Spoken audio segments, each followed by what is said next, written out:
Hello दोस्तों, red कल पर आप सभी का तहे दिल से स्वागत है। कैसे चल रही है आप सभी लोगों की तैयारी? उम्मीद करते हैं आप लोगों की तैयारी ज़बरदस्त चल रही होगी। हम आज से हिंदी का सेट चैप्टर वाइज सेट हम लोग करा रहे हैं। आपको इस वीडियो के लास्ट में चैप्टर खत्म होने के बाद में कुछ आए हुए क्वेश्चन जो हैं आप लोगों को प्रैक्टिस के लिए हमने दिए हैं 30 तक।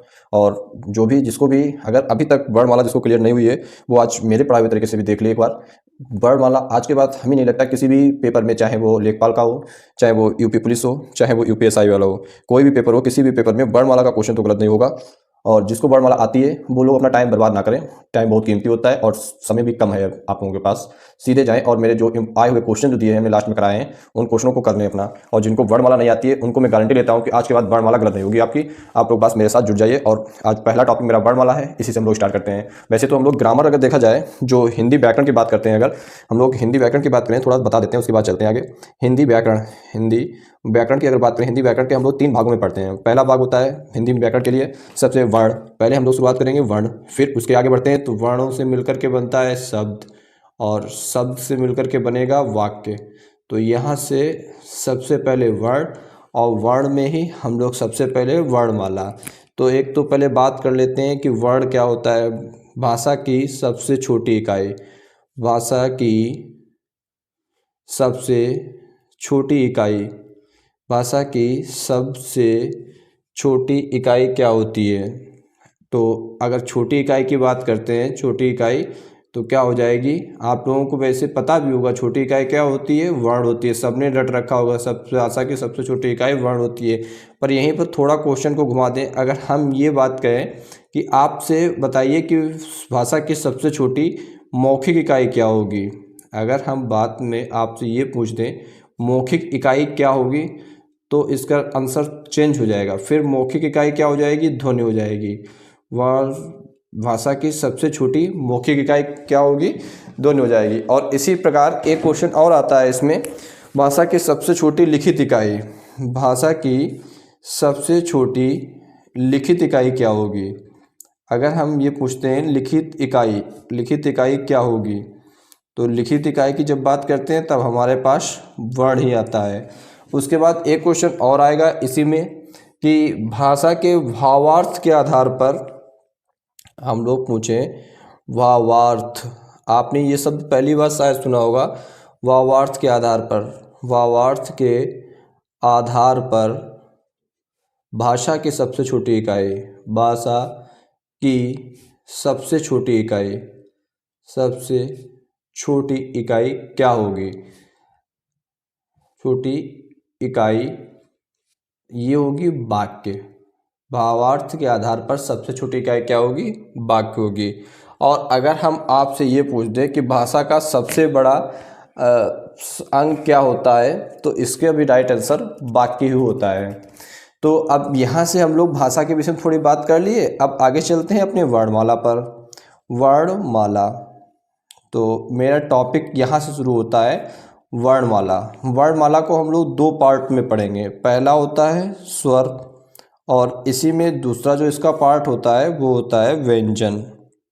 वर्णमाला के 2 पार्ट में पढ़ेंगे, पहला होता है स्वर और दूसरा होता है व्यंजन।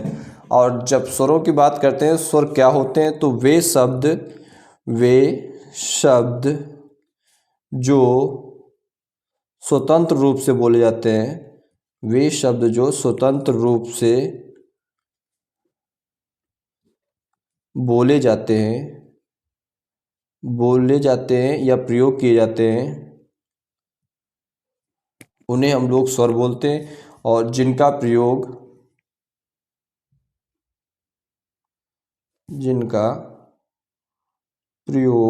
स्वर की सहायता से करते हैं, स्वर की सहायता से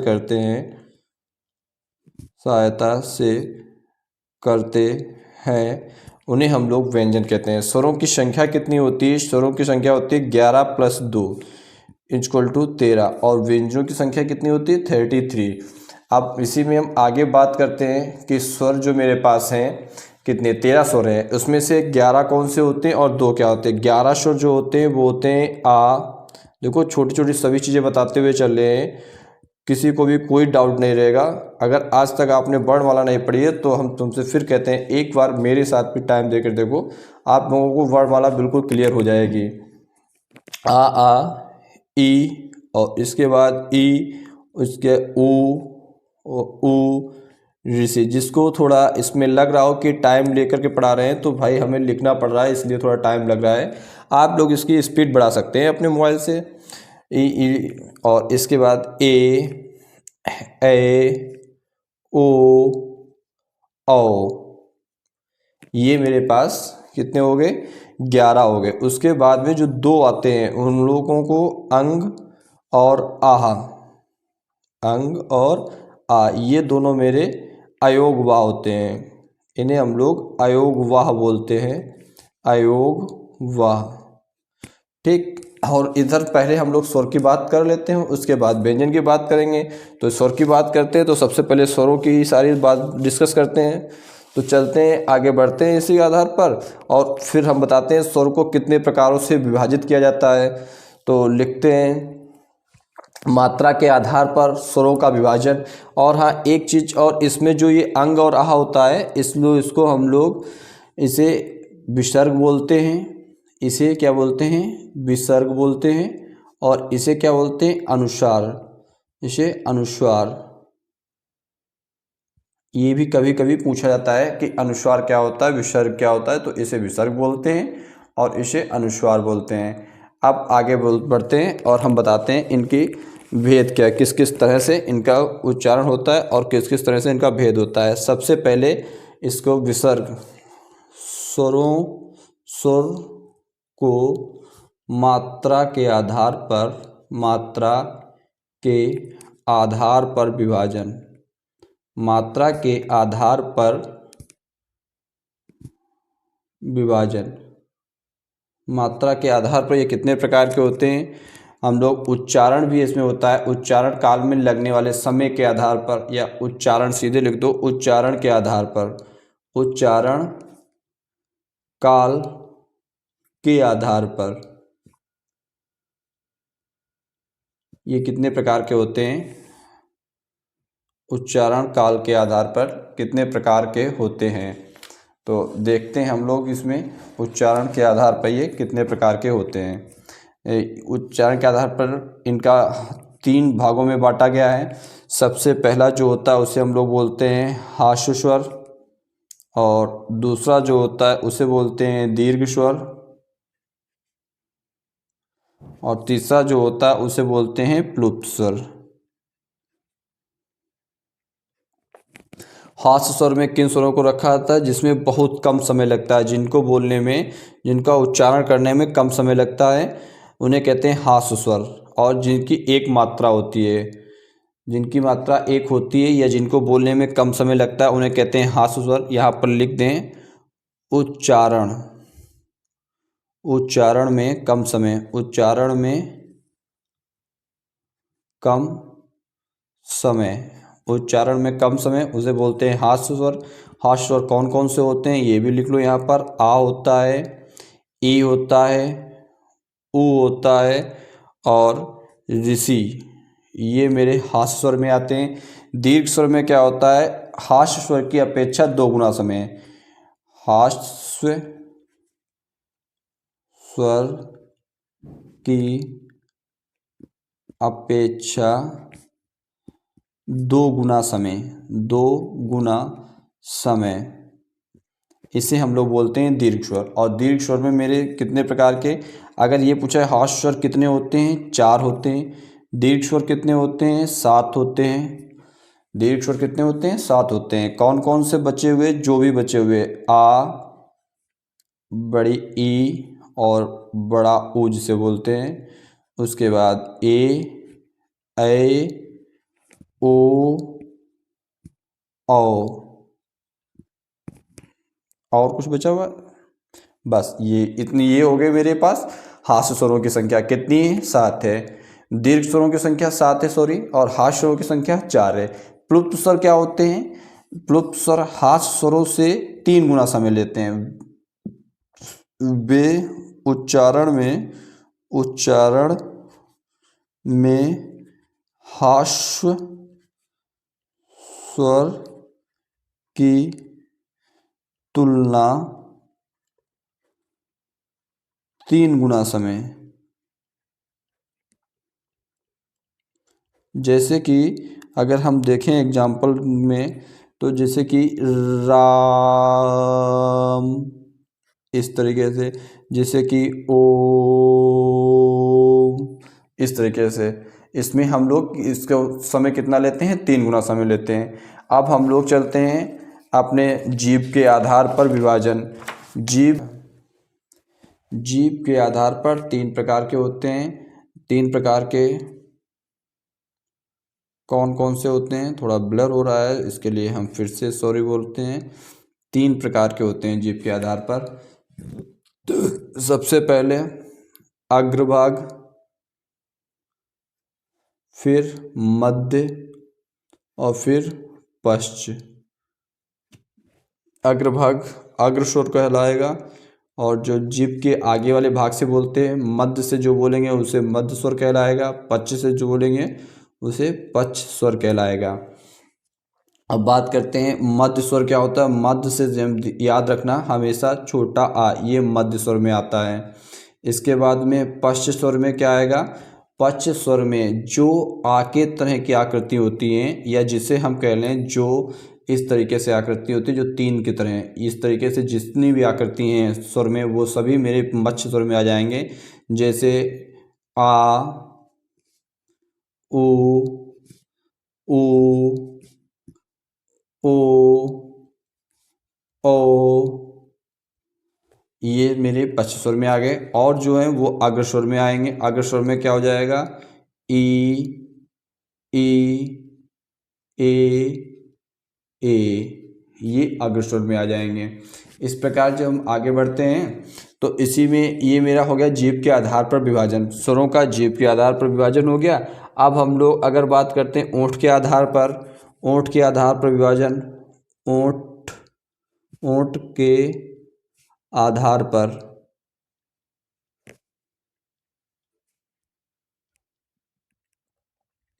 ओंठ के आधार पर विभाजन ये होता है 2 प्रकार से। कौन से होते हैं? एक होते हैं अनावृत, एक होते हैं आवृत। एक होते हैं अनावृत स्वर, एक होते हैं आवृत। आवृत होता है और एक होता है अनावृत, जिसमें जिसमें जो ओंठ होते हैं ये हमारे, ये बिल्कुल गोल गोल ओंठ होते हैं। ये ओंठ गोल हो जाएं, मतलब बिल्कुल आवृत्ति जैसी संरचना बनाते हैं तो उसे आवृत कहते हैं। जैसे अनावृत जैसी संरचना बनाते हैं उसे अनावृत कहते हैं। आवृत में जैसे कौन कौन से स्वर आएंगे? एक तो हो जाएगा ऊ, और दूसरा हो जाएगा बड़ा ऊ, और इसी प्रकार से इसमें ओ और औ हो जाएगा। ये मेरे आवृत वाले हो गए। अनावृत वाले कौन से हो जाएंगे? ई हो जाएगा, ई हो जाएगा, ए हो जाएगा, ए हो जाएगा, और ऋषि हो जाएगा। ये अनावृत में आ जाएंगे। और कुछ बचा हुआ है इसमें अनावृत में? सारे सुख स्वर हो जाएंगे। इस तरीके से इसमें और भी जितने भी, देखो आवृत में सिर्फ ऊ रहता है, ओ और औ रहता है। बचे हुए सभी स्वर मेरे अनावृत में आते हैं। जैसे कि ई हो गया, कि बड़ी ई हो गया, ऊ ए हो गया, ए हो गया, री हो गया। कितने स्वर हो गए? 1 2 3 4 5 6 7 8 9।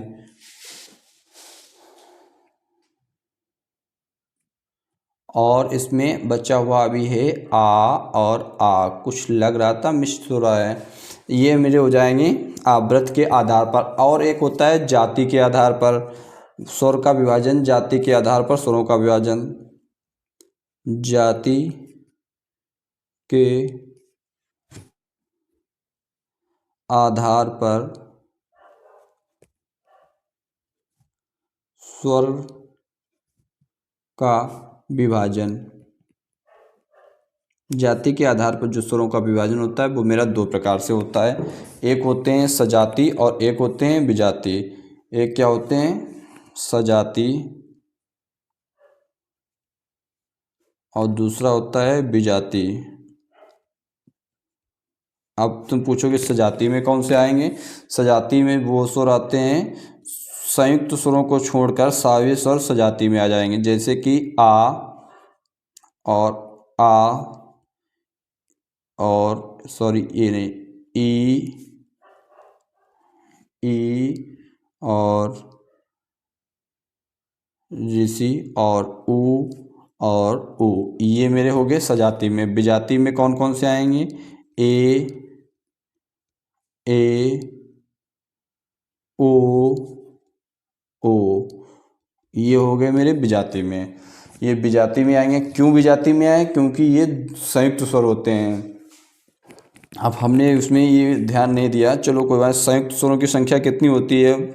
संयुक्त स्वर कितने होते हैं?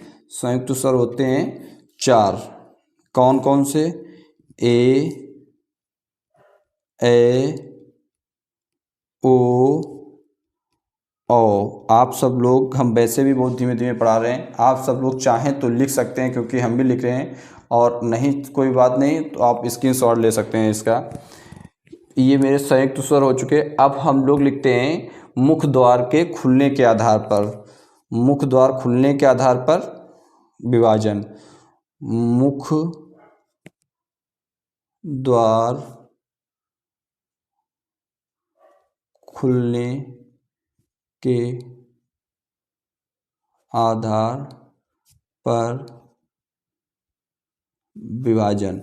ये कितने प्रकार से होता है? 4 प्रकार से होते हैं। कौन कौन से 4 होते हैं? इसके चारों भी लिख रहे हैं हम लोग। पहला होता है संवृत, फिर होता है संवृत हो जाएगा, फिर अर्ध संवृत हो जाएगा, फिर हो जाएगा विव्रत, उसके बाद हो जाएगा अर्ध विव्रत।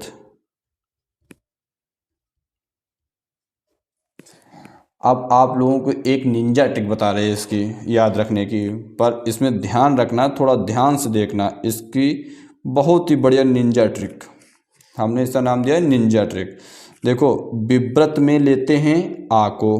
किससे लेते हैं? आ। और ये आ मिलकर के किससे बना हुआ है? आ प्लस आ से। मतलब जो बड़ा है वो 2 छोटे छोटे स्वरों से मिलकर बना होता है। बड़ा को कहते हैं विव्रत। अर्ध मतलब आधा, और आधा प्लस आधा मिलकर के हुआ है बड़ा, तो अर्ध विव्रत क्या हो जाएगा? इसका आधा। तो एक तो हो गई ये, आ और आ मिल गया। अब जो बचे हुए स्वर हैं, संयुक्त स्वरों को छोड़कर और सभी स्वर संवर्त में रख दो। कौन कौन से? ई ऊ और ऋषि। ये तुम्हारे संयुक्त स्वरों को, अभी हमने बताया संयुक्त स्वरों की संख्या कितनी होती है? 4 होती है। इन चारों में से हमने संवर्त में कितने रख दिए? जितने संयुक्त स्वरों को छोड़कर सबको संवर्त में रख दिए। अब हम लोग क्या करेंगे? एक एक को बांट देंगे, जिससे कि ना तो ये वाला नाराज हो और ना ही ये वाला नाराज हो। ये भी आधा, ये भी आधा, तो आधे आधे को हम लोग दे देते हैं। पहला संयुक्त स्वर है ए, दूसरा है ए, तो पहले वाले को हम रख देते हैं अर्ध संवर्त में, पहले वाले को, दूसरे को दूसरे वाले को, और इस तरीके से हम लोगों का ये पूरा विभाजन हो जाएगा। तो पहले वाले को हमने ए में रख दिया, और इसका जो दूसरा शब्द है वो हम लोग इसमें ए में रख देंगे। फिर इसका जो पहला शब्द है वो इसमें रख देंगे ओ में, और इसका दूसरा शब्द है जो उसको हम लिख देंगे यहाँ पर औ में। तो इस प्रकार से मेरा ये विभाजन हो गया। फिर से बता रहे हैं आपको, बहुत ही निंजा ट्रिक है। सबसे पहले आ को उठाओ। काफ़ी लोग इसमें भूल जाते हैं संवर्त और संवर्त में। पहले आ को उठाओ, फिर ये आ 2 आ से मिलकर बना है, तो इसका विव्रत का आधा होता है अर्ध विव्रत, उसमें आ में रख दो। उसके बाद संयुक्त स्वरों को छोड़कर और सारे स्वर हम लोग संवर्त में लिख देते हैं। क्या लिखते हैं? ई लिख दिया, ई लिख दिया, ऊ लिख दिया, ऊ और री। उसके बाद में जो संयुक्त स्वर है उसका पहला वर्ण पहले में, दूसरा वर्ण दूसरे में, तीसरा वर्ण पहले में, चौथा वर्ण दूसरे में। लो भाई, आधा आधा बांट लो। आधा उसको दे दिया, आधा अपने आप को ले लिया, हो गया बंटवारा इसका आधा आधा। तो इस तरीके से इसमें जो इम्पोर्टेंट चीज़ें थी वो हमने सब आपको बता दी, इम्पोर्टेंट। अब चलते हैं हम लोग बात करते हैं इनका उच्चारण स्थान। स्वर का फिर व्यंजन की बात करेंगे। तो पहले उच्चारण स्थान पर चलते हैं, देखते हैं किसको किसका उच्चारण स्थान कहाँ कहाँ से होता है। जैसे सबसे पहले होता है आ और उसके बाद आता है आ। इन दोनों का उच्चारण स्थान कहाँ से होता है? कंठ से। अगर आपसे पूछा जाए आ और आ उच्चारण स्थान तो कंठ हो जाएगा। उसके बाद हम आगे बात करते हैं ई और दूसरा आता है ई। इसका उच्चारण कहाँ होता है? तालु से होता है। अब बात करोगे कि तालु क्या होते हैं, तो भाई देखो ध्यान से देखना, जो इस तरीके से जैसे ये जीभ है तुम्हारी, जीभ में जो गर्दन होती है, गर्दन के पास ये कंठ होता है। यहाँ ये तुम्हारे दांत होते हैं, दांत के ऊपर यहाँ पर तुम्हारे मसूड़े होते हैं, मसूड़े से ऊपर ये तालु होता है। जब दांत से होता है तो दंते होता है, मसूड़े से होता है मूर्धन होता है, तालु से होता है तालव्य कहते हैं। तालु या तालव्य, तालु या तालव्य, इस तरीके से तालव्य हो जाएगा। उसके बाद हम लोग ऊ और ऊ की बात करते हैं तो ये ओट्स हो जाएगा, ये ओट्स, ये ओट्स हो जाएगा।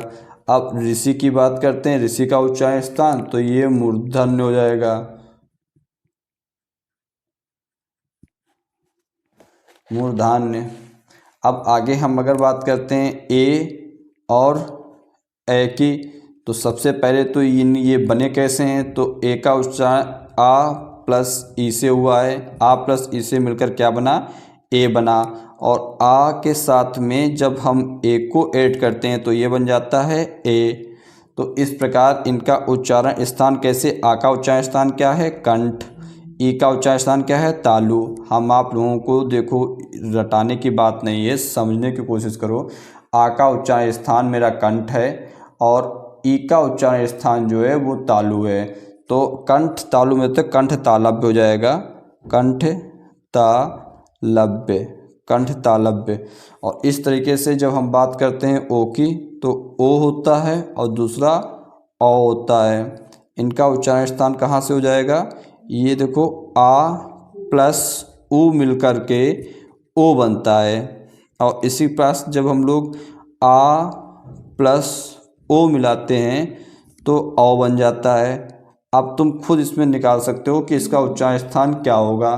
कैसे पता चले ये बात? तो आ को देखा आ कंठ का है, ओ को देखा ओ ओष्ठ का है, तो यहाँ से क्या हो जाएगा? कंठोस्थ।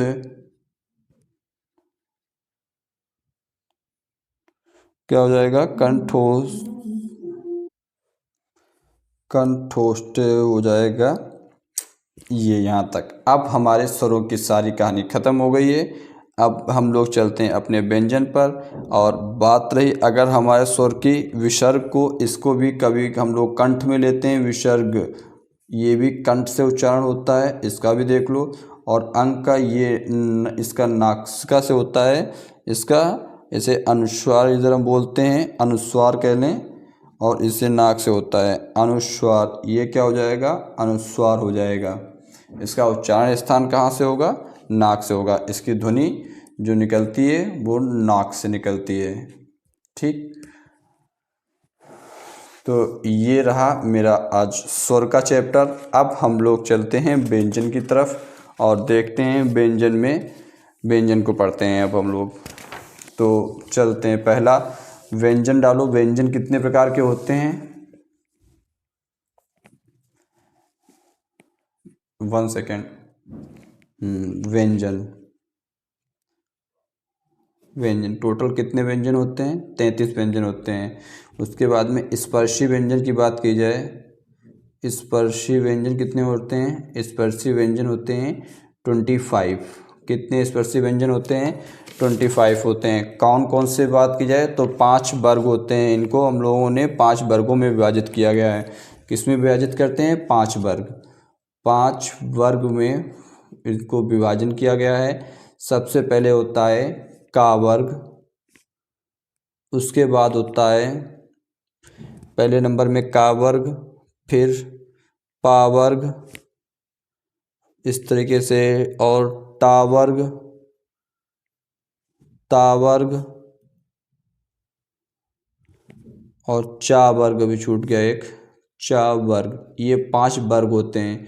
इन पांचों वर्गों में हम लोग इनको स्पर्शी व्यंजन बोलते हैं। इनमें कौन कौन से स्वर आते हैं? तो सबसे पहले का वर्ग में का, खा, गा, घा ये सारे स्वर आएंगे। कौन कौन से हो जाएंगे? का, खा, गा, घा और रा। उसके बाद में पा वर्ग में पा, फा, वा, भा और मा। उसके बाद टा वर्ग में टा, ठा, डा, टा, ठा, डा, ढा और अड़ा। ता में क्या होगा? ता, था, दा, धा, ना। उसका चा में क्या होगा? चा, छा, जा, झा, वा। ये मेरे क्या हो गए? 5 वर्ग हो गए। इन पांचों वर्गों में सबसे पहले हमने इन्हें पांचों वर्ग में विभाजित कर दिया। अब इन सब का उच्चारण स्थान पहले तो हम लोग पता करते हैं। ये 5 वर्ग, ये टोटल कितने स्वर होते हैं? ये 25 स्पर्शी व्यंजन हो जाते हैं, जिन्हें हम बोलते हैं स्पर्शी व्यंजन। उसके बाद में हम लोगों के पास आते हैं अंतस्थ व्यंजन। अंतस्थ व्यंजन कौन से होते हैं? या, रा, ला और वा। ये मेरे अंतस्थ व्यंजन हो जाते हैं। फिर होते हैं ऊष्म व्यंजन कौन से होते हैं? तीनों सा, सा और शा और साथ में हा। इन्हें ऊष्म संघर्षी भी कहते हैं। अभी एक बार आया था क्वेश्चन में, संघर्षी, ऊष्म संघर्षी। ये भी यही तीनों होते हैं, शा, शा, सा और हा। ये ऊष्म संघर्षी में भी हम लोग इन्हें काउंट करते हैं। अब बात करते हैं इनमें इनका विभाजन क्या होता है, इनका उच्चारण स्थान क्या होता है। तो सबसे पहले एक बात करते हैं का वर्ग को। का वर्ग, इसका इससे कंठ से उच्चारण होता है। उसके बाद में पा वर्ग की बात करें तो पा वर्ग वाले सभी जो व्यंजन होते हैं उनका ओष्ठ से उच्चारण होता है, ओष्ठ। और उसके बाद में टा वर्ग वाले अगर बात करें तो टा वर्ग वाले जो सारे मेरे व्यंजन होते हैं उनका मूर्धा से उच्चारण होता है, जिन्हें मूर्धन्य भी बोलते हैं, मूर्धा से। उसके बाद में जो हमारा ता वर्ग है, इस ता वर्ग का हम लोग उच्चारण दंत से होता है। और उसके बाद में जो चा वर्ग है, चा वर्ग का उच्चारण तालु से होता है।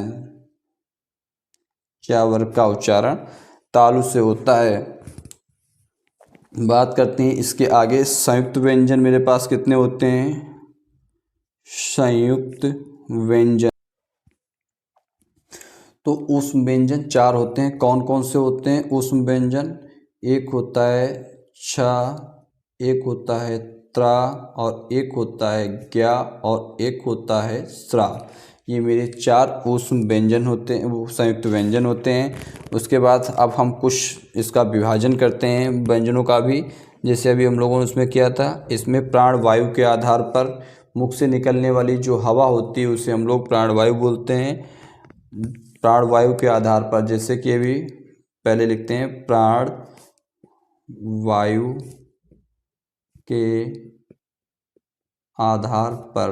प्राणवायु के आधार पर ये 2 प्रकार के होते हैं, एक में जो मुख से निकलने वाली हवा कम, एक में ज़्यादा। प्राणवायु के आधार पर 2 प्रकार से, सबसे पहले अल्प प्राण और फिर महाप्राण।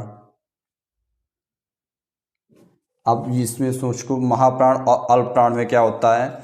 जैसे हम लोग जब बोलते हैं का, खा, गा, घा, तो तुमने देखा जब का बोला हमने तो हमने कितना धीमे से बोला, का, खा। जो का बोला है उसमें जो मेरे मुँह से हवा निकलती है वो कब निकलती है, जब खा बोलते हैं तो हवा ज़्यादा निकलती है। तो इसलिए जो पहले जो अपने होते हैं अपने वर्ग का पहला का खा ग घा ड़ा, तो तुम्हें खुद इसमें लगता होगा, आप लोग बोल के एक बार देख लेना। अपने वर्ग के, अपने जितने भी ये वर्ग लिखाए थे, अपने वर्ग का पहला, तीसरा और पांचवा वर्ण अल्प प्राण होता है। पांचवा वर्ण अल्प प्राण होता है, अल्प प्राण होता। और इसी प्रकार से जब हम महाप्राण की बात करते हैं तो अपने वर्ग का दूसरा व चौथा, अपने वर्ग का दूसरा व चौथा वर्ण महाप्राण होगा। क्या होगा? महाप्राण, महाप्राण होगा। तो अब हम लोग इसकी पहचान भी कर सकते हैं, जैसे बोल के देख सकते हो का खा, इस तरीके से तुम्हें जो भी बोलना हो बोल के देख सकते हो। और जो बचा हुआ है इसमें अगर अंतस्थ व्यंजन की बात करें तो अंतस्थ व्यंजन अल्प प्राण में आते हैं। और ऊष्मी व्यंजन तुम्हें पहले ही पता होगा, जब ऊष्मा ही निकलती है तो ऊष्म व्यंजन जो हो जाएंगे वो किस में चले जाएंगे, सब ऊष्म व्यंजन हो जाएंगे, वो मेरे इसमें आ जाएंगे। ऊष्म व्यंजन कौन कौन से होते हैं? शा, शा और शा, तीनों शा और हा। ये होता अंतस्थ कौन होता है? या, रा, ला और वा, ये मेरे अंतस्थ व्यंजन हो सकते हैं। अब हम लोग चलते हैं घोष के आधार पर या उच्चारण में कंपन के आधार पर। विभाजन होता है दो प्रकार से, या तो इसे बोलते हैं घोष या कंपन। क्या कहते हैं? घोष के आधार पर या फिर कहें कंपन के आधार पर। ये घोष कंपन के आधार पर ये भी दो प्रकार के होते हैं। कौन कौन से होते हैं? चलो इनकी भी बात करते हैं। एक हो जाता है अघोष, एक हो जाता है सघोष, एक हो जाता है घोष जिसे कहें या सघोष, ये एक की बात होती है। सघोष या घोष ये एक ही बात होती है। और एक होता है अघोष, अघोष। अब हम लोग इनसे बात करते हैं कौन कौन से होते हैं।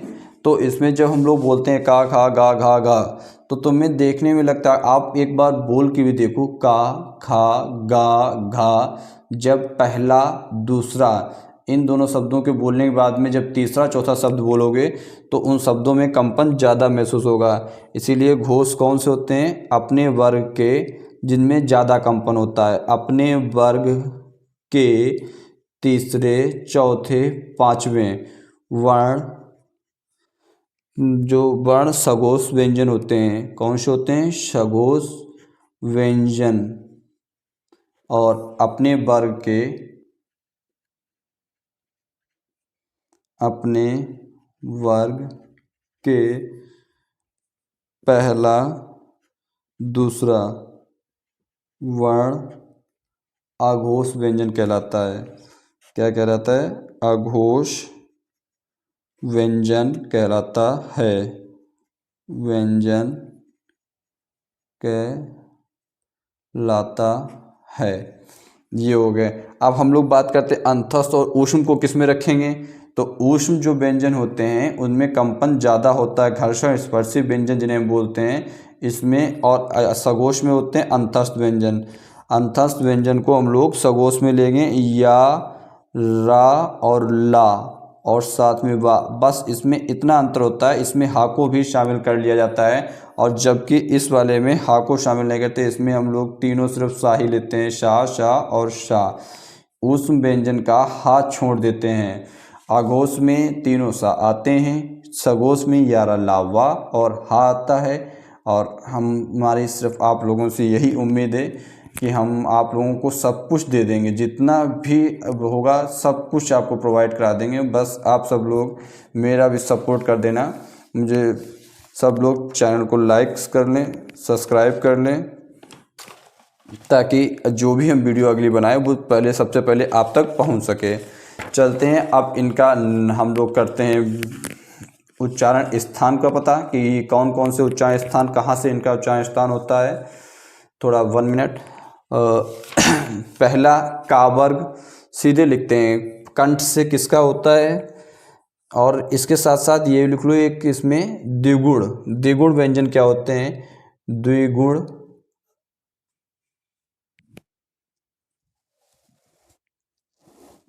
साफ दिख नहीं रहा क्या, 1 मिनट, कुछ डाउट।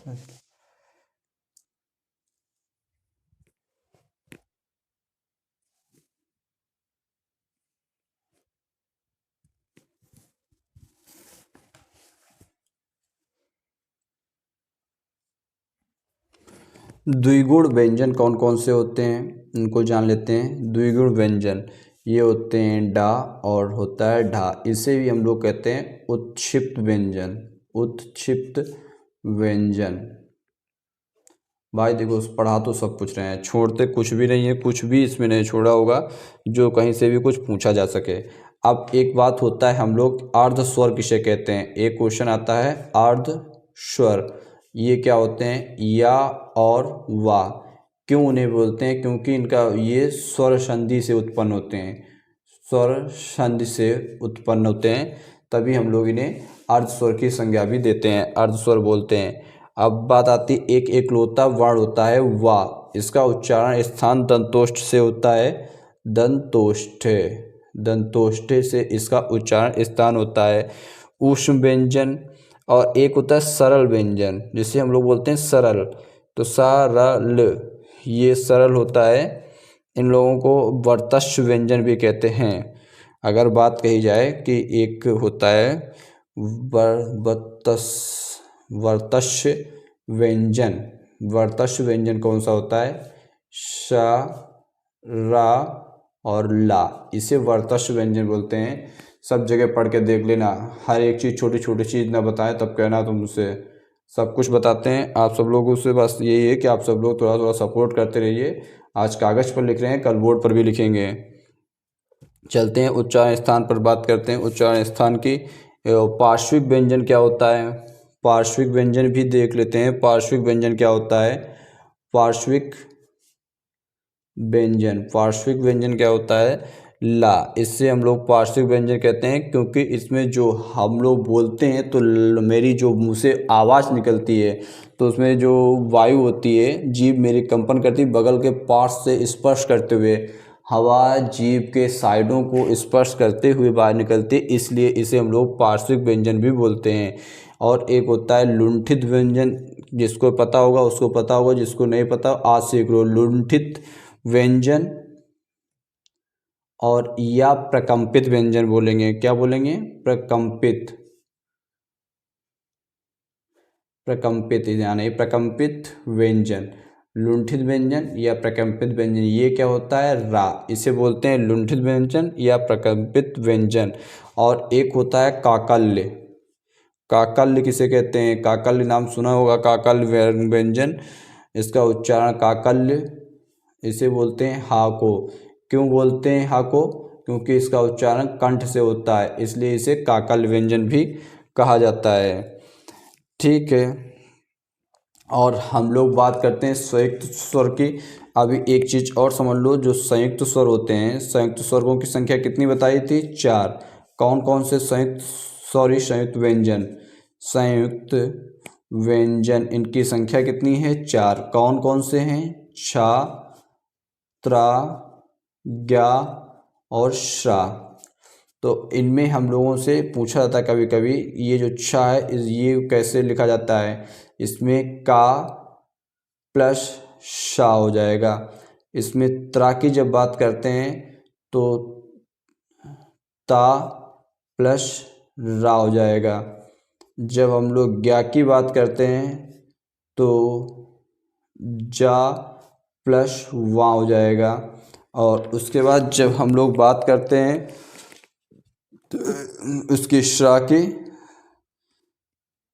तो श्रा जो होता है ये शा प्लस रा से मिलकर के बनता है। इस तरीके से इनका उच्चारण भी ध्यान रखना, कभी कभी, अरे सॉरी दिख नहीं रहा होगा, का क्योंकि ये पेपर में आया हुआ है। का के बाद कौन सा शब्द आके छा आता है, का के बाद। इसको यहाँ भी लिख लो, का के बाद। और ये जो आता है ता के बाद, ज्ञा के बाद। या तुमसे पूछा जाएगा कि ज्ञा ज्ञानी से पहले किसका या ज्ञा ज्ञानी किसके बाद आता है, और ये शा के बाद। अब मत कहना कि कोई चीज़ ध्यान नहीं रहती है, लिखा नहीं है, सब कुछ लिखा है। का के बाद कौन सा आता है, छा। वर्णमाला में पेपर में आया है, का के बाद कौन सा वर्ण आता है, जो छा बताते हैं।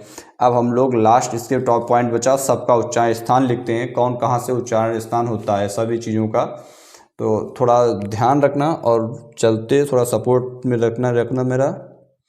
कंठ, कंठ से क्या होता है, पहले तो का वर्ग ले लो पूरा, पहले तो का वर्ग लिख लो, उसके बाद में आ को लेते हैं, फिर उसके बाद में आ ले लो, और क्या होता है एक हा को भी लेते हैं साथ में, और क्या होता है, और कुछ होता है, और कुछ नहीं, और इतने रखते हैं इसमें। फिर हम लोग चलते हैं तालु पर। तालु में किसे रखेंगे, चा वर्ग को, चा वर्ग पूरा ले लो तालु से। फिर ई को ले लो, ई को और ई को। उसके बाद में तालु में या, और तालु से ही शा। अच्छा तुम लोगों को एक चीज़ साथ से बता दें, इसमें तालु में आ गया। हम लोग जब एक बात पढ़ा होगा तुम लोगों ने अभी, ऊष्म व्यंजन में सा कितने प्रकार से होते हैं, एक सा ये संयम वाला होता है, ये सस्कोट वाला होता है, और ये सा वाला होता है। अब तुमने देखा होगा जब बात करते हैं तो तुम्हारे ये दांत होते हैं, मान लो ये दांत है, उसके ऊपर ये तुम्हारा मसूड़ा है, उसके ऊपर ये तालु है तुम्हारा। तो सबसे पहले तुम्हारा मुंह खुलेगा, क्या दिखेगा, दांत दिखेगा। पर इसमें सबसे पहले ये वाला है, इसको ना लेकर के सबसे पहले हम इसको ले लेंगे। क्यों ले लेंगे, क्योंकि इसका उच्चारण स्थान दंते होता है। बस इतना ध्यान रखना, इसमें पहला नहीं लास्ट से, सबसे पहले दांत दिखेंगे और दांत का उच्चारण लास्ट वाला करेगा। उसके बाद में दांत के ऊपर मसूड़ा होगा तो मसूड़ा का उच्चारण ये करेगा। ये क्या हो जाएगा, दंत हो जाएगा। ये क्या हो जाएगा, मूर्धा हो जाएगा। और ये क्या हो जाएगा, तालु हो जाएगा। बस इतना थोड़ा इसे समझाने के उद्देश्य से ध्यान रखना। कभी कभी ये सा पूछ लिए जाते हैं, तो सा पूछ ले जाते हैं, पहला सा मेरा दंते से हो जाएगा। दांत दिखते हैं पहले, पर सा को हम लोग पहले रखेंगे, पीछे वाले को। बीच में मूर्धन होता है, मूर्धन को बीच में मूर्धन हो जाएगा। लास्ट में मेरा तालु होता है तो इसका पहला हो जाएगा। बस इतना ध्यान रखना, पहले को लास्ट ले लेते हैं और लास्ट को पहला कर लेंगे। आगे जब तालु की बात करते हैं, यहाँ पर या हो जाएगा, शा हो जाएगा। आगे बढ़ते हैं, मूर्धन्य क्या हो जाएगा, मूर्धन्य में टा वर्ग को लेते हैं। पहले तो हम लोग टा वर्ग ले लेते हैं, उसके बाद मूर्धन्य में ऋषि को भी रखते हैं मूर्धन्य में। उसके बाद मूर्धन्य में शा षटकोट वाला भी लेते हैं मूर्धन्य में। तो आगे अब बात करते हैं दंत की। दंत में क्या लेंगे, तावर्ग को। दंत में तावर्ग रखते हैं। तावर्ग के साथ में दंत में और क्या रखते हैं, दंत में तावर्ग पूरा रख लेते हैं। और कुछ रखते हैं, और अभी को तो कुछ नहीं, इसमें दंत में कुछ नहीं होगा। बात करते हैं ओष्ठ की। ओष्ठ में क्या क्या रखेंगे, ओष्ठ में सबसे पहले तो पावर्ग हो जाएगा। पावर्ग मेरा ओष्ठ में आता है। उसके बाद में ऊ आता है, फिर ऊ आता है, फिर ओट्स में क्या आएगा, पावर्ग ऊ और ऊ, ये ओट्स में रखेंगे। उसके बाद में हम लोग चलते हैं अगला कंठोष्ठ। अब बोलते हैं कंठ तालव्य। पहले तो कंठ तालव्य की बात करते हैं। कंठ तालव्य में क्या हो जाएगा, ए और ए, ये मेरे कंठ तालव्य हो गए। अब हम लोग बात करते हैं आगे कंठोष्ठ की। कंठोष्ठ में क्या हो जाएगा, कंठ ओष्ठ, कंठोष्ठे में हो जाएगा ओ और औ हो जाएगा। आगे देखते हैं, तो अब हम लोग अभी तुम्हें बता चुके वर्तस्य क्या होता है। वर्तस्य में वर्तस्य में सरल होता है, वर्तस्य सरल होता है, इतना ध्यान रखना, बस वर्तस्य हो जाएगा। सबसे इम्पोर्टेंट, कई बार पूछा जाता है पेपरों में, दंतोष्ठे किसे कहते हैं? दंतोष्ठे बहुत बार पूछा गया क्वेश्चन है, इकलौता शब्द है वाह, जो कि दंतोष्ठे होता है। तो अब हम लोग क्वेश्चन कर लेते हैं, इतने ही क्वेश्चन थे। आगत धुन किसे कहते हैं? आगत धुन क्या होती है? जो फारसी से जहाँ तक आती हैं, आगत धुन को कहते हैं आगत ध्वनि। इसे क्या कहते हैं? जैसे ये खा लिखा हुआ है और ये गा लिखा हुआ है, ये मेरी आगत ध्वनि होती हैं। ठीक, अब हम लोग क्वेश्चन की ओर चलते हैं और देखते हैं अपना क्वेश्चन। तो भाई क्वेश्चन लगाओ पहला। इसमें पहला क्वेश्चन है इस प्रकार से। पहला क्वेश्चन दिया गया, मात्रा के आधार पर स्वर कितने प्रकार के होते हैं? आप लोग इसका आंसर दें कमेंट में और हम आपको बताते हैं। मात्रा के आधार पर अभी आपने पढ़ा था, मात्रा के आधार पर या उच्चारण काल में लगने वाले समय के आधार पर। किसने किसने पढ़ा था? सभी ने पढ़ा था। तो कितने प्रकार के बताए थे? 3 प्रकार के। कौन कौन से बताए थे मात्रा के आधार पर? मात्रा के आधार पर पहला हास्य स्वर, दूसरा दीर्घ स्वर, तीसरा प्लुप्त स्वर। तो इसका राइट आंसर हो जाएगा ऑप्शन नंबर बी। इसका राइट आंसर हो जाएगा ऑप्शन नंबर बी। 3 प्रकार से होते हैं। चलो अगला क्वेश्चन लगाते हैं। अगला क्वेश्चन लगाया जाए। अगला क्वेश्चन देखो, निम्नलिखित में से ऐसे कौन से संयुक्त स्वर हैं? संयुक्त स्वरों की संख्या कितनी बताई थी अभी? संयुक्त स्वरों की संख्या अभी हम लोगों ने बताई थी, कितनी बताई थी? 4। कौन कौन से होते हैं संयुक्त स्वर? संयुक्त स्वरों की अभी हम लोगों ने संयुक्त स्वरों की बात की थी। संयुक्त स्वर कितने होते हैं? 4 होते हैं। कौन कौन से होते हैं संयुक्त स्वर? ए होता है और ए होता है, ओ होता है, औ होता है, ये संयुक्त स्वर होते हैं। तो इसका राइट आंसर हो जाएगा ऑप्शन नंबर डी। अगला क्वेश्चन देखते हैं अगले क्वेश्चन की ओर। अगला क्वेश्चन होता है, किस वर्ण का उच्चारण स्थान कंठ तालु है? कंठ और तालु अभी हमने बताया था। कंठ और तालु, कंठ का मतलब आ और तालु का मतलब ई। तो आ ई मिलकर क्या बनेगा? ए बनेगा, और या तो फिर ए हो जाएगा। अब इनमें से कौन सा आंसर मिल रहा है? ऑप्शन नंबर बी, जो कि ए दिख रहा है। तो ये मेरा राइट आंसर हो जाएगा, ऑप्शन नंबर बी। चलते हैं नेक्स्ट क्वेश्चन पर। अगला क्वेश्चन है, अंतस्थ और ऊष्म वर्ण कितने होते हैं? अभी हम लोगों ने बात की थी। अंतस्थ वर्ण क्या होते हैं? या होता है, रा होता है, ला होता है और वा होता है। प्लस ऊष्म व्यंजनों की बात करते हैं तो तीनों शा हो जाएंगे, शा, शा और शा। इसके साथ में हा। तो इनको अब अपने आप हम लोग काउंट कर लेते हैं। 1 2 3 4 5 6 7 8, कितने टोटल हो गए? 8 हो गए। किसमें ये वाला आंसर दिया गया? ऑप्शन नंबर बी दिया गया है इसका। तो अगले नेक्स्ट क्वेश्चन पे चलते हैं हम लोग। नेक्स्ट क्वेश्चन है, जिन वर्णों का उच्चारण स्वतंत्र होता है उन्हें क्या कहते हैं? ये सभी लोग अभी पढ़ चुके होंगे। स्वतंत्र होता है उसे क्या कहते हैं? स्वर बोलते हैं। जिनका उच्चारण स्थान स्वतंत्र होता है उसे स्वर बोलते हैं। इसका राइट ऑप्शन कौन सा क्वेश्चन था भाई? इसका राइट ऑप्शन ए हो जाएगा। नेक्स्ट क्वेश्चन लगाते हैं। नेक्स्ट क्वेश्चन है, जीव के आधार पर स्वर कितने प्रकार के होते हैं? अभी हमने लोगों ने पढ़ा होता कि हम लोग जीव जो होती है, ये जीव, इसके आधार पर कितना होता है? एक कंठ होता है, एक मध्य होता है, एक अग्र होता है। कितने प्रकार से हो गए? 3 प्रकार से। तो इसका राइट ऑप्शन हो जाएगा ऑप्शन नंबर बी, 3 प्रकार से होते हैं। नेक्स्ट क्वेश्चन को लगाते हैं। जिब्या क्या? ये तो वही लगा दिया भाई। अगला क्वेश्चन, अरे क्या गड़बड़ हो रहा है। अगला क्वेश्चन, निम्नलिखित में से कौन सा मूल दीर्घ स्वर नहीं है? दीर्घ स्वर अभी हम लोगों ने बात की थी। दीर्घ स्वर कितने होते हैं हम लोगों के? दीर्घ स्वरों की संख्या होती है 7। कौन कौन से दीर्घ स्वर में आते हैं? आ, ई, उ और ए,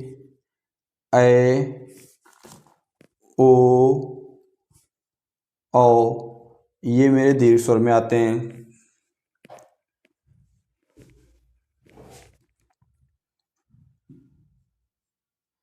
और इसमें से कौन सा आंसर मैच कर रहा है? इसमें दीर्घ स्वर वाला दीर्घ स्वर नहीं है। तो इसका राइट ऑप्शन हो जाएगा ये तो सारे दीर्घ स्वर लग रहे हैं। निम्नलिखित में से कौन सा मूल दीर्घ स्वर नहीं है?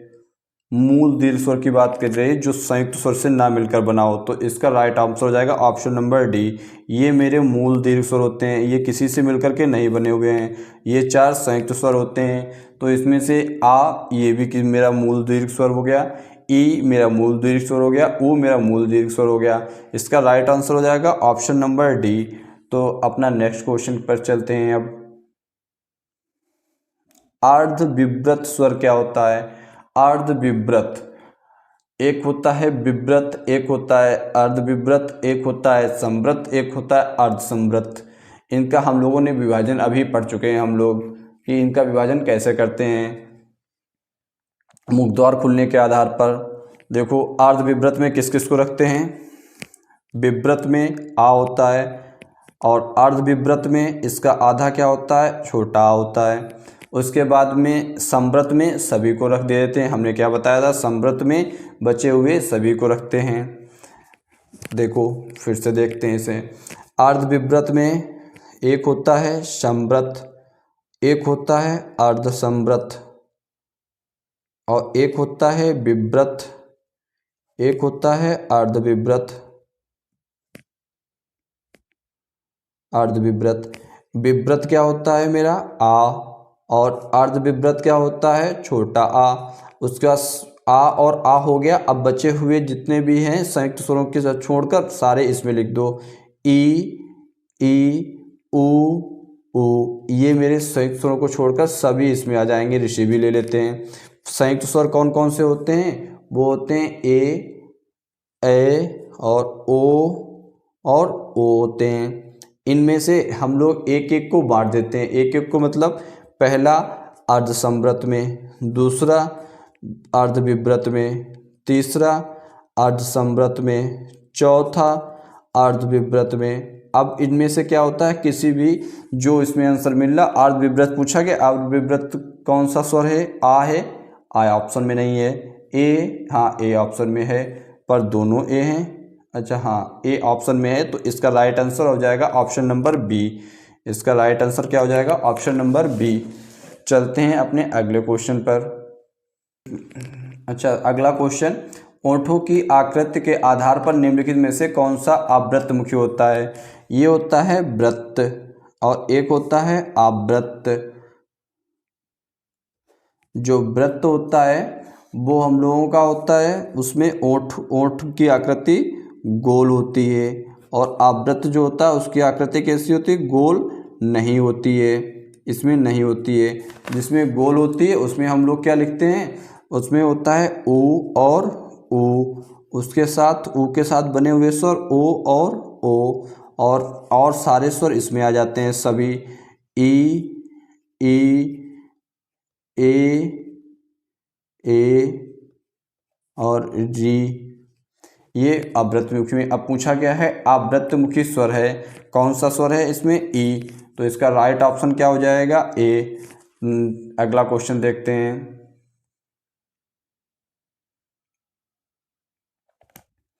निम्नलिखित में से कौन सा वर्ण घोष होता है? अभी हमने बताया था आप लोगों को कि एक घोष होता है और दूसरा अघोष होता है। इसको ही हम लोग सघोष भी बोलते हैं। क्या बोलते हैं? सघोष। घोष और अघोष सघोष होता है। अब इसमें से कौन कौन से वर्ण होते हैं?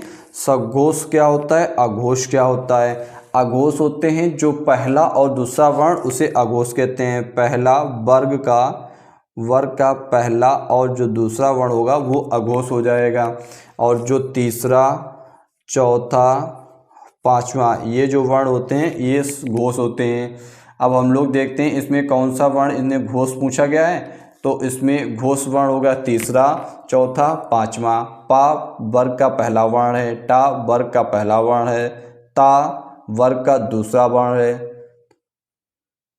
ता वर्ग का तीसरा वर्ण है, और फा वर्ग का दूसरा वर्ण है। तो हम लोग तीसरा वर्ण घोष पूछा गया, घोष में तीसरा वर्ण होता है। तो देखो ता, था और दा ये तीसरे नंबर पर आता है, इसलिए इसका right answer option number C हो जाएगा। नेक्स्ट क्वेश्चन देखते हैं। कंठ तालव्य कौन सा होता है? अभी हमने आप लोगों को बताया था कंठ आ और तालव्य ई। तो आ ई से मिलकर बनने वाले ए और ए होते हैं। कौन कौन से? इसका राइट आंसर कौन सा हो जाएगा? सी हो जाएगा। तो चलते हैं अगले क्वेश्चन पर। अरे ये तो भाई लग गया। घोष वर्ण कौन सा होता है? अभी आप लोगों को हम लोग बता चुके हैं घोष वर्ण कौन से होते हैं। तीसरा, चौथा, पांचवा। और तीसरा इसमें जा दूसरा हो जाएगा, का पहला हो जाएगा, चा पहला हो जाएगा, टा पहला हो जाएगा, जा इसका राइट आंसर। तो इसमें तीसरा कौन सा वर्ण दिख रहा है? ए। इसका राइट आंसर हो जाएगा जा, जो कि देखो चा होता है, छा होता है, फिर जा आता है। इस तरीके से ये तीसरे नंबर पर आएगा। जब ये तीसरे नंबर पर आएगा तो इसका राइट आंसर भी हो जाएगा यही वाला। तो इसका राइट आंसर हो जाएगा क्वेश्चन का ए। चलते हैं नेक्स्ट क्वेश्चन पर। नेक्स्ट क्वेश्चन देखते हैं कौन सा है। नेक्स्ट निम्न में से कौन सा अघोष होता है? अभी आपको हमने बताया था अघोष कौन से होते हैं, पहले दूसरे होते हैं। तो पहला इसमें चा पहला ही यही मिल गया, चा पहला। तो इसका राइट ऑप्शन हो जाएगा ऑप्शन नंबर ए। इसका राइट ऑप्शन ए हो जाएगा। अब चलते हैं नेक्स्ट क्वेश्चन पर। अर्ध विवृत स्वर क्या होता है? अर्ध विवृत स्वर, समृद्ध स्वर, इस तो अभी भी हम लोग पढ़ चुके थे। समृद्ध स्वर कौन से होते हैं?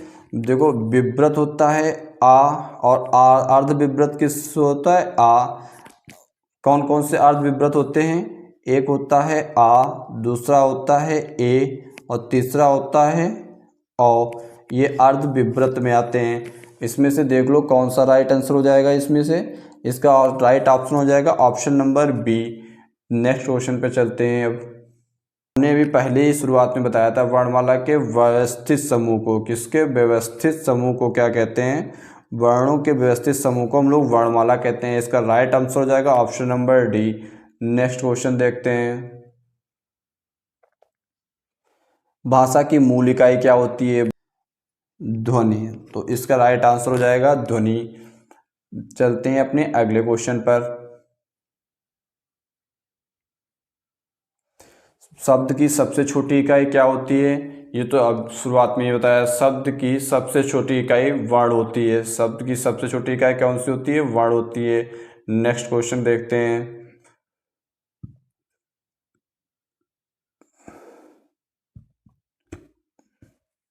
कौन सी ध्वनि अल्प प्राण है? तो आपको इसमें देखते हैं अल्प प्राण क्या होता है? का, खा, गा, घा, ड़ा। तो सबसे पहले का अल्प प्राण है, खा महाप्राण है। तो इसमें जो पहला,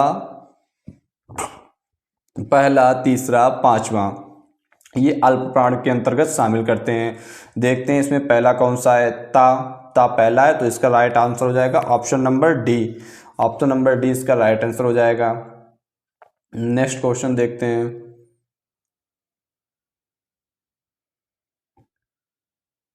नेक्स्ट क्वेश्चन है निम्नलिखित में से महाप्राण किसे कहा जाता है? महाप्राण में कौन से आते हैं? महाप्राण में हम घा जो होता है ये चौथे नंबर पर आता है, इसलिए वर्ग का ये चौथा वर्ण है, ये किस में आ जाएगा? महाप्राण में आ जाएगा। घा चौथा वर्ण है, पढ़ के देख सकते हो तुम। का, खा, गा, घा ये चौथा वर्ण है, इसे हम लोग कहाँ रखेंगे? महाप्राण में रखेंगे। Next question.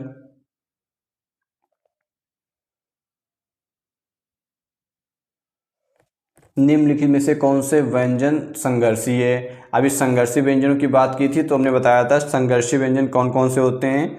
संघर्षी व्यंजन जो हम लोग होते हैं, एक तो ये वाला शा होता है, दूसरा ये शा होता है, तीसरा ये शा होता है, चौथा हा होता है। इन चारों संघर्षी व्यंजनों की श्रेणी दी गई है। इसमें से कौन सा आंसर है? इसका आंसर राइट ए हो जाएगा, option number A right answer. चलते हैं अगले क्वेश्चन पर। और अगला क्वेश्चन है अघोष वर्ण किसे कहते हैं? अभी बात इसमें हुई थी अघोष वर्ण क्या होता है? पहला वर्ण का और दूसरा वर्ण जो किसी भी वर्ग का पहला दूसरा वर्ण अघोष वर्ण होता है। तो देखते हैं, और सभी स्वरों को हम लोग किसमें लेते हैं? अघोष वर्ण में। इनमें कोई भी कंपन नहीं होता है। तो स्वर इसमें पहले आ गया है, तो ये स्वरों की संख्या, एक चीज़ ध्यान रखना, स्वरों को हमेशा अघोष वर्ण में रखा गया है। तो इसका राइट आंसर हो जाएगा ऑप्शन नंबर ए। चलते हैं अपने नेक्स्ट क्वेश्चन पर। तीनों शा में कौन सा व्यंजन कहलाते हैं? ये कौन से व्यंजन कहलाते हैं? अभी हम लोगों ने बात की थी, इन्हें संघर्षी व्यंजन कहते हैं। कौन से? ऊष्मी संघर्षी व्यंजन। तो इसका राइट आंसर कौन सा हो जाएगा? ऑप्शन नंबर डी इसका राइट आंसर हो जाएगा। भाई आप लोगों को देखो बड़ी मेहनत से हम सब कुछ कराने की कोशिश कर रहे हैं, पूरी प्रैक्टिस कराने की कोशिश कर रहे हैं। आप लोग बस थोड़ा सपोर्ट करते रहना, चैनल को लाइक कर लेना, सब्सक्राइब कर देना सब लोग। अब चलते हैं अपने अगले क्वेश्चन पर। अगला क्वेश्चन निम्नलिखित में से कौन सा व्यंजन अल्प प्राण होता है? अभी जो हमने अभी बताया था आप लोगों को, अल्प प्राण कौन कौन से होते हैं? अल्प प्राण होते हैं मेरे, पहला अल्प प्राण होता है, तीसरा अल्प प्राण होता है और पांचवा अल्प प्राण होगा। पहला, तीसरा, पांचवा, पहला, तीसरा, पांचवा ये अल्प प्राण में रखे जाएंगे। तो पहले में क्या हो जाएगा? इसमें देखो का, खा, ये दूसरा हो गया। था लिखा है, ता, था, ता, था, ये भी दूसरा हो गया। उसके बाद चा, छा, चा, चा पहला है, तो यहाँ पर चा मेरा इसका राइट आंसर हो जाएगा option number C. Next question देखते हैं। ज्ञा वर्ण किन वर्णों के सहयोग से बना है? अभी हमने आप सबको बताया था कि ज्ञा वर्ण किन वर्णों के सहयोग से बना है। देखते हैं, ज्ञा वर्ण की बात करते हैं। ज्ञा ज्ञानी, इसका उच्चारण कहाँ से होता है? जा और व्या से, इनसे मिलकर के ये बना हुआ है। देख लो इसमें से कौन सा हो जाएगा राइट आंसर? इसका राइट आंसर हो जाएगा ऑप्शन नंबर बी। अभी हमने सभी के बता दिए थे तुम लोगों को। सबसे पहले हमने बताया था छ छत्री, ये किससे बना हुआ है? ये का प्लस शा से मिलकर के बना हुआ है। उसके बाद में हमने त्रा बताया था, त्रा किससे मिलकर बना हुआ है? ता प्लस रा से मिलकर बना हुआ है। उसके बाद में हमने ज्ञा बताया था, ज्ञा किसको बताया था? जा प्लस वहाँ से मिलकर बना हुआ है। उसके बाद में हमने श्रा बताया था, श्रा को क्या बताया था? शा प्लस रा से मिलकर के बना हुआ है। तो इस प्रकार से ये स्वर बने हुए हैं। चलते हैं नेक्स्ट क्वेश्चन। इसका राइट आंसर हो जाएगा option number B. Next question है, वा व्यंजन है, वा किस प्रकार का व्यंजन है? अभी आपको बताया था वा, या, रा, ला और वा, ये सारे व्यंजन किस में आते हैं? इन्हें हम लोग अंतस्थ व्यंजन में रखते हैं। अंतस्थ व्यंजन में लेंगे, तो इसका राइट आंसर हो जाएगा ऑप्शन नंबर बी, इसका राइट हो जाएगा। चलते हैं अपने नेक्स्ट क्वेश्चन पर। निम्नलिखित में से ओष्ठ वर्ण कौन सा है? ओष्ठ वर्ण क्या होता है? अभी अभी आप लोगों को बताया था, जो जिनका उच्चारण स्थान ओठ से होता है उन्हें हम लोग ओष्ठ वर्ण कहते हैं। जिनका उच्चारण स्थान ओठ से होता है। और ओठ से उच्चारण स्थान वाले कौन कौन से होते हैं? ओठ से हम लोग उच्चारण करते हैं ऊ, और जितने भी पा वर्ग होते हैं इनका उच्चारण स्थान ओठ से होता है। तो इसमें देख लो पा वर्ग का कोई है? कोई नहीं है। इसका राइट आंसर दिख रहा है डी, डी में ऊ दिया गया है, तो इसका राइट आंसर हो जाएगा डी। तो आज की क्लास यहीं तक। कैसी लगी आप लोगों को क्लास कमेंट में ज़रूर बताना सभी लोग। और आप लोगों के लिए एक क्वेश्चन,